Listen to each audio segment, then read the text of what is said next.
Until today, everyone who had come down with Ebola in the current outbreak had contracted it in West Africa. Well, that has now changed. We have learned that a nurse working in Spain has caught the virus while treating a patient, a Spanish priest, seen here arriving in Madrid from Sierra Leone on September the 21st. The priest died 4 days later. The 44-year-old nurse became ill 5 days after that. Dr. Jon LaPook is joining us. And John, we've been told that modern Western medicine can prevent contagion, but it didn't happen in this hospital. Scott, you take a look at that picture, it looks like everything's being done right. They're gowned up, and we were told that this nurse only had 2 brief encounters with the patient. I'm sure what the Spanish authorities would love to see are the scenes that were not photographed, because we know there's a big difference in real life between protocol and what is actually done. We saw that in Dallas, where the man who was infected with Ebola came to the emergency room. He had symptoms of Ebola, and he told them that he was from West Africa, and yet he was mistakenly initially sent home. But there have been at least 4 or 5 patients treated in hospitals in the United States, and no medical workers have become ill. No medical workers have become ill, and the total is now 6, including 3 at Emory who had really close contact. Got an update on the Ebola crisis today. Afterward, he said the chances of an outbreak in the United States are extremely low, but he added, we don't have a large margin for error. He said there will be additional screening of air travelers, for example. Dr. LaPook has more now about the U.S. response.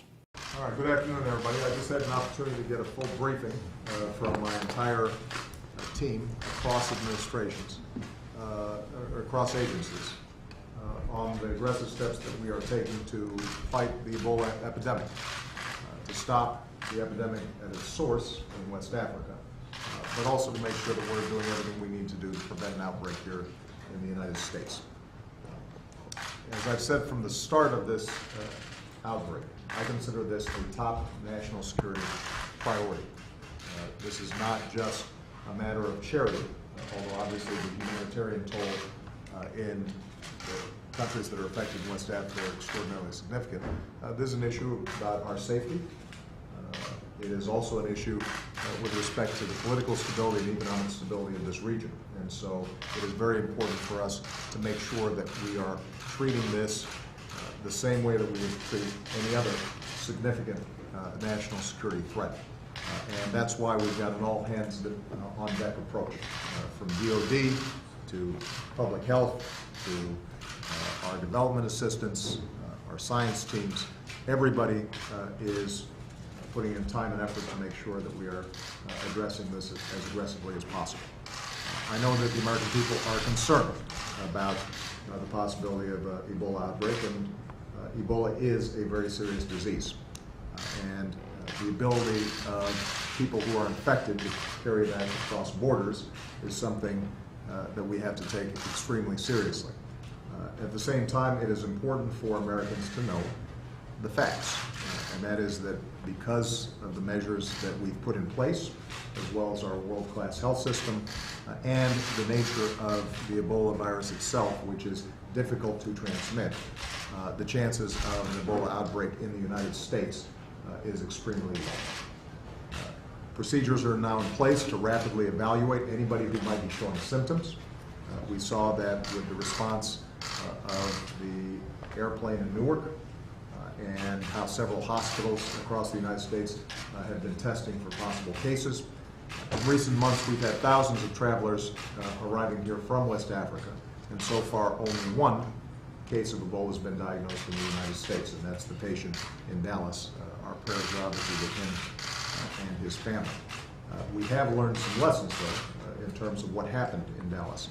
We don't have a lot of margin for error. The procedures and protocols that are put in place must be followed.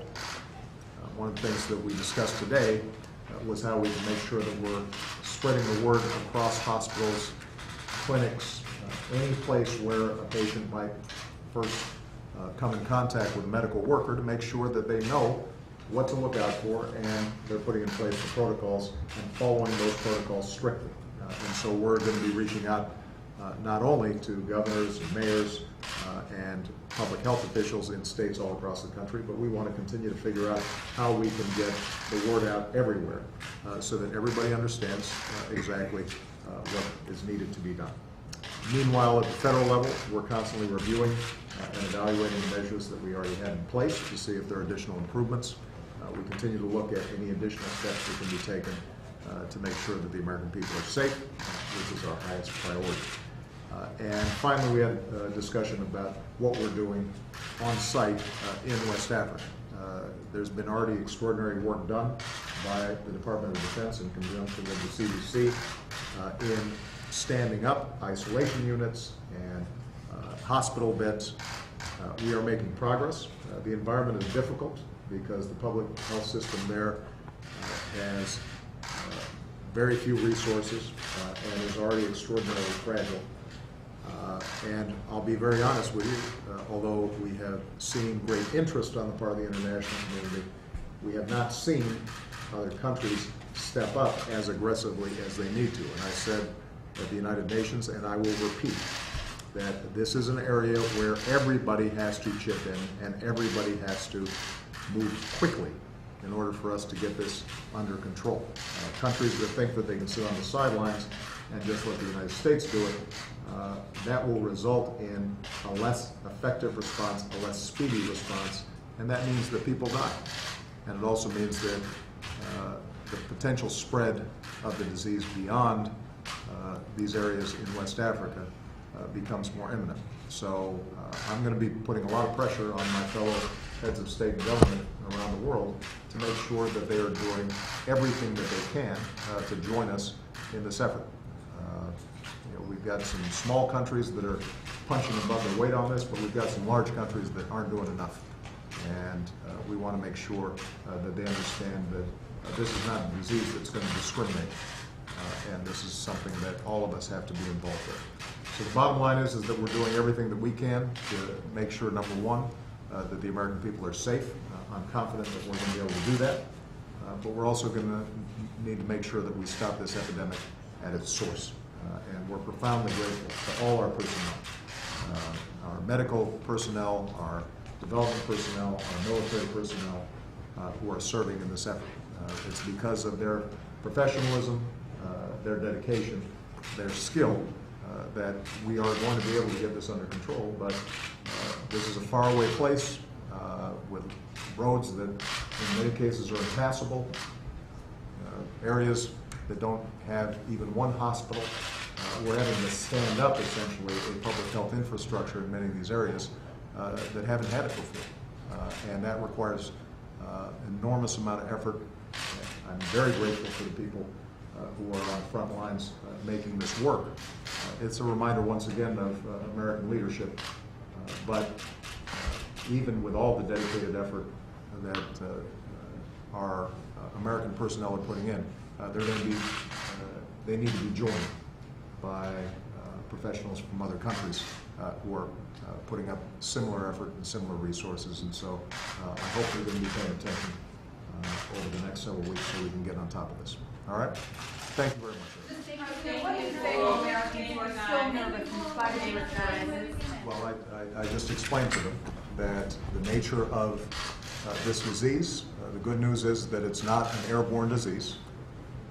We are familiar with the protocols that are needed to isolate and greatly reduce the risks of anybody catching this disease, but it requires us to follow those protocols strictly. And that's exactly what we are in the process of doing. And the CDC is familiar with dealing with infectious diseases and viruses like this. We know what has to be done, and we've got the medical infrastructure to do it. But this is an extraordinarily virulent disease when you don't follow the protocols. And so the key here is just to make sure that each step along the way, whether it's a hospital admissions desk, whether it is the doctors, the nurses, public health officials, that everybody has the right information. If they have the right information and they are following those protocols, then this is something that we're going to be able to make sure does not have the kind of impact here in the United States that a lot of people are worried about. But that requires everybody to make sure that they stay informed. Most particularly, we've got to make sure that our health workers are informed. We're also going to be working on protocols to do additional passenger screening, both at the source and here in the United States. All of these things make me confident that here in the United States, at least, the chances of an outbreak of an epidemic here are extraordinarily low. But let's keep in mind that as we speak, there are children on the streets dying of this disease, thousands of them. And so obviously my first job is to make sure that we're taking care of the American people. But we have a larger role in that. We also have an obligation to make sure that those children and their families are safe as well, because ultimately the best thing we can do for our public health is also to extend the kind of empathy, compassion, and effort so that folks in those countries as well can be rid of this disease. All right? Thank you very much. The White House tonight is working to smooth things over after some undiplomatic remarks by the vice president shook up the alliance against ISIS, and Major Garrett has that. Was that our biggest problem is our allies. Following a speech last week at Harvard University, Vice President Biden said Saudi Arabia, Turkey, and the United Arab Emirates had allowed extremist groups to flourish in Syria, all in the name of fighting the regime of Bashar al-Assad and indirectly giving rise to ISIS. They poured hundreds of millions of dollars and thousands of tons of weapons into anyone who would fight against Assad, except that the people who were being supplied were al-Nusra and al-Qaeda and the extremist elements of jihadis coming from other parts of the world. Biden also committed the diplomatic faux pas of recounting a private conversation with Turkish President Recep Erdogan, where Erdogan admitted that foreign fighters were crossing from southern Turkey to join ISIS in Syria. President Erdogan told me, he's an old friend, said, "You were right. We let too many people through. Now they're trying to seal their border." The White House worried that Biden's statements could undermine the newly formed coalition of Middle Eastern countries now fighting ISIS. Turkey only publicly joined last week. When Erdogan demanded an apology, Biden complied, placing weekend phone calls to both the Turkish president and the Crown Prince of Abu Dhabi. The comments join a long list of recent public missteps by the vice president. In that same speech, Biden cursed while joking about the limits of his office. Isn't it a bitch? I mean, excuse me, Vice President thing? Biden gave voice to long-simmering White House frustration about the flow of arms, money, and foreign fighters into Syria. His mistake suggesting that was official policy of the country's name. But Scott, White House says it remains confident this new coalition will hang together, even amid Biden's candor. Today, investigators searching Pennsylvania for accused cop killer Eric Frein said they found a note they believe he wrote. The police say that it describes how he ambushed two state troopers, killing one and wounding the other, and how he escaped. Here's Don Daler. Once again last night, police believe they were hot on the trail of Eric Frein. They converged on a tree nursery where a man fitting Frein's description was seen. Dogs picked up a scent crossing in and out of creeks, but they eventually lost the trail. State Police Colonel George Bivens. We have had some sightings that we place a high level of confidence. The only way to really confirm it is to have him in custody and ensure that, yes, that is Eric Frein. Police were reluctant to run after him for fear of booby traps. A number of handmade pipe bombs were found in an area authorities believe the fugitive had been hiding. A campsite was located within our primary search area. Numerous items of clothing, food, ammunition, and 2 explosive devices were located at that time. Officials say Frein has been living on tuna fish and ramen noodles. Authorities still consider the 31-year-old self-taught survivalist armed and dangerous. So as of this weekend, hunting has been banned in the immediate area of the search. That has spoiled the vacation plans of many, including Jaban Kabitas. I have about 3 blinds set up on my property. And you can't go to them now? I can't even step in the woods right now without being arrested. The weather's getting colder, the trees are losing their leaves, Scott, so the officials say now they can start using thermal imagery as well as helicopters to try to find the alleged cop killer. Don Daler in the search area tonight. Don, thank you very much. The National Guard has a mission most folks don't know about, giving high school dropouts second chances. 80% of those who attend the Guard's Youth Challenge Academies go on to college or a job. Michelle Miller checked out an academy near Los Angeles. Let's go! Get up! Get up! Get up! Get up! Hurry up! Get up out of your bus! Let's go! Get up! Get up! This 4 a.m. wake-up call is like none these teenagers have ever heard. Why are you just standing around? It's called Shark Attack. You better hurry up! Let's go! Stop moving around! Toe in the line! Toe in the line! Day one for these 16 to 18-year-old high school dropouts. Today is gonna be a long day! It's designed to set the tone, establish structure, Keep pushing! Explode all that anger out of you right now, cadets! and let these rebellious teens know who's in charge. You don't listen to authority! That's why you're here! Jumping jacks, go! Angel Kayla Master, Jeremy Caesar, Krista Hopkins, Adjike Stewart, and 212 other students in this class have abused drugs, joined gangs, and are desperate for help. If you listen to their stories, you may understand why. Make it happen! Me and my mom were homeless pretty much, sleeping in cars, underneath freeways, in hotels. I was always on my own, couch hopping my entire teenage life. It caused me to drop out. I feel like the day I turned 13, I decided to become a careless teenager, and the day I turned 14, I became a delinquent. I got into 7 fights my freshman year and then 3 fights my sophomore year, and I was like on the thin line of being arrested and expelled at the same time. Let's go! Jump up! When someone tells you something so many times, you start to believe it. They always say that, like, sticks and stones don't break your bones, but words will never hurt you. It's so not true.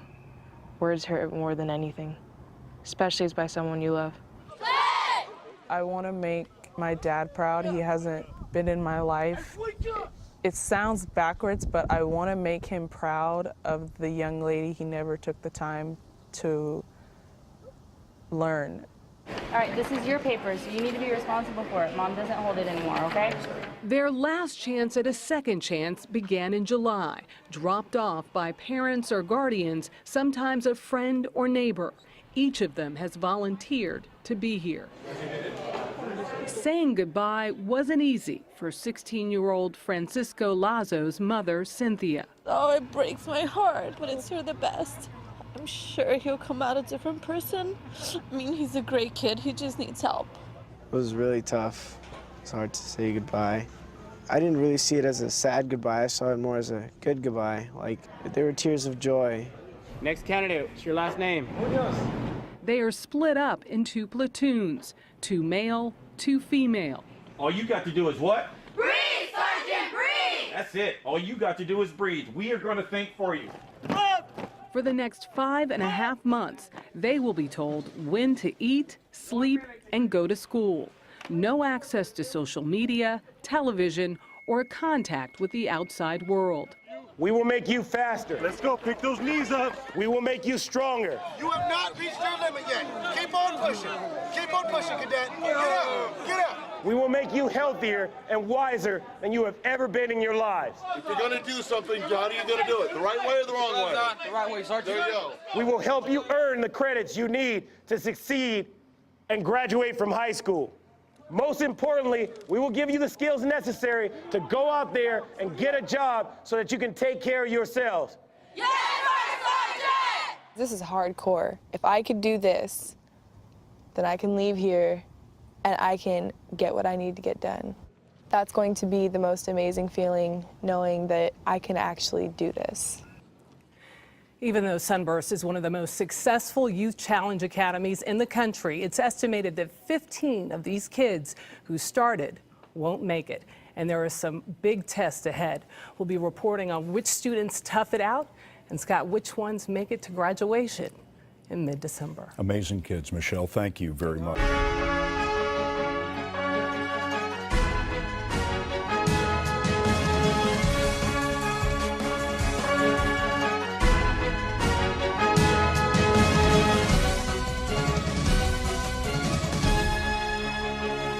Fierce clashes are underway between Kurdish forces and the ISIL militants in northern Syria, with terrorists still unable to seize the town of Kobani after 3 weeks. The ISIL militants are still inching towards the Kurdish town. Latest pictures from Kobani countryside show flags with ISIL planted on the eastern side of the city. Reports say that at least 20 ISIL militants have been killed overnight in a failed attempt to enter the Syrian border town near Turkey. A UK-based Syrian opposition group said that the insurgents came under attack by Kurdish fighters and killed after they entered an eastern neighborhood of the town. The monitoring group added that the ISIL militant attacks on Kobani were driven back by Kurdish forces. Earlier, a spokesman for the local Kurdish fighters said that the U.S. airstrikes had failed to interrupt militants' advance.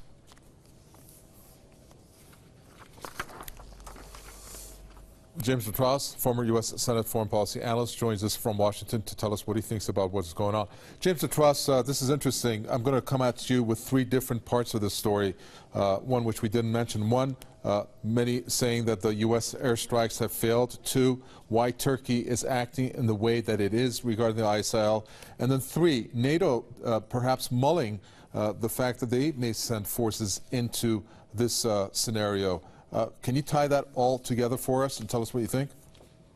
Well, I'll try to. As far as the ineffectiveness of the airstrikes, numerous observers have noted that it's really naive to think that air power alone can deal with the question of ISIS. But does the United States, or frankly anybody else, really want to get dragged in with putting ground forces against ISIS? Obviously, the Syrian government in Damascus is fighting against ISIS. Turkey has the forces to fight against ISIS, but is quite ambivalent about being drawn in.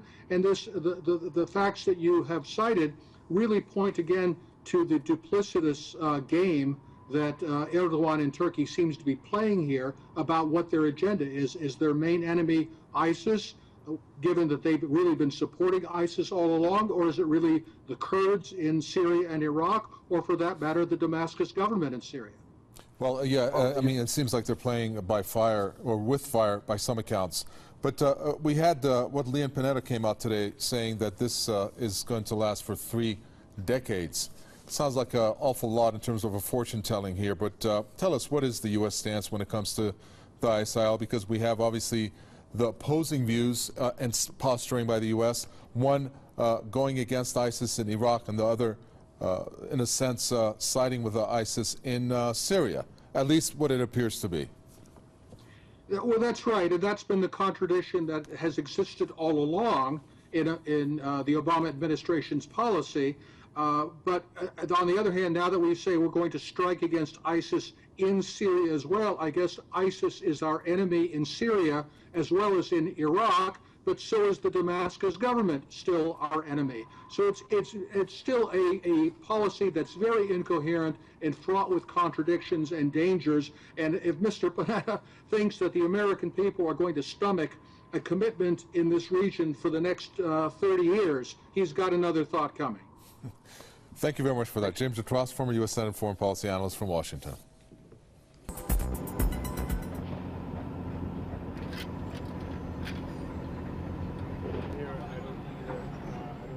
Morning at 5 o'clock we advanced, and it took us only 30 minutes, actually 45 minutes to reach Barawe. We are now in Barawe. We have taken over Barawe.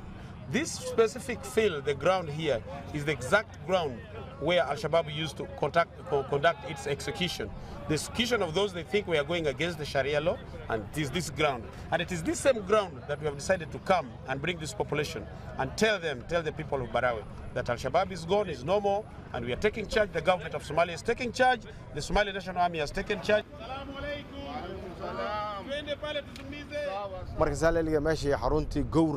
Barawe had become a human slaughterhouse. This was a center for Al-Qaeda and foreign fighters who came from Asia and other African countries.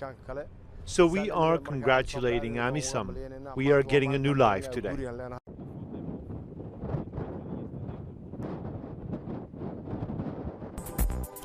Police in the Indian-controlled Kashmir have clashed with protesters expressing their anger over delayed aid to flood victims. Security forces fired tear gas to disperse stone-throwing protesters who took to the streets following aid prayers on Monday.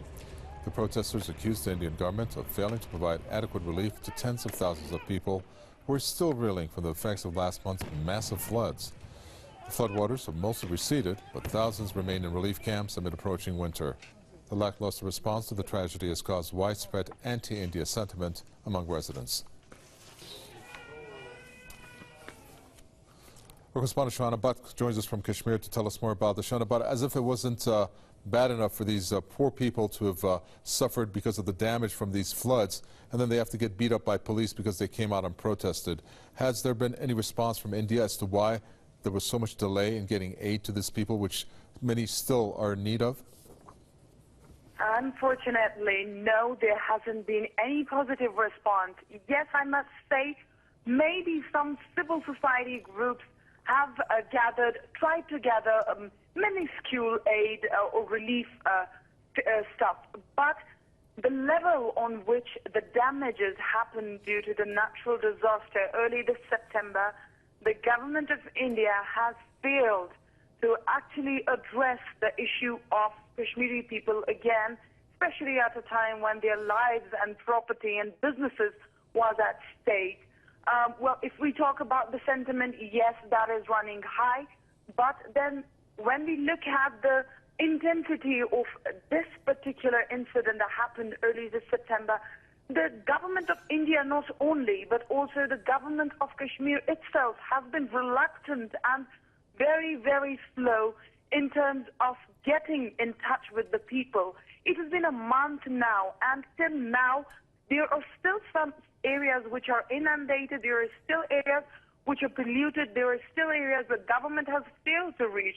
And to top it all, the people have lost their livelihood because the damage that happened was all across the city, and especially in the markets and the business center. The government has failed to even compensate those who have lost almost everything, including the houses. The people have spent their Eid on the street, living in the makeshift tents.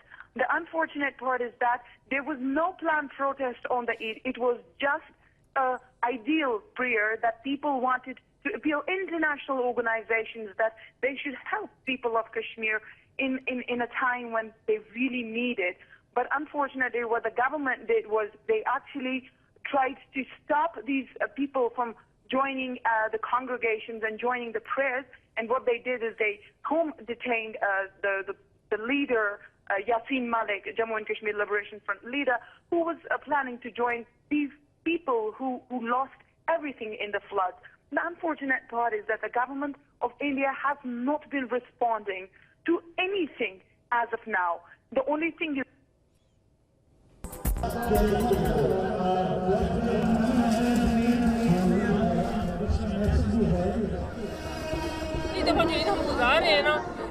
This Eid, which we have been celebrating here, will remain in our minds for several years. This Eid will remind us that we bring a change in the country through the revolution. We're here with our leader, Dr. Tahir al-Qadri, and the change we're trying to bring throughout the country will be good for our children. They will be good citizens. We celebrate all our Eids with our family members, but this is the first time that we're celebrating a different type of Eid without our families. We're celebrating the Eid with the members of the Long March of Dr. Tahir al-Qadri. We feel happy to celebrate the Eid with them. God willing, this Eid will remain in our minds for our whole lives.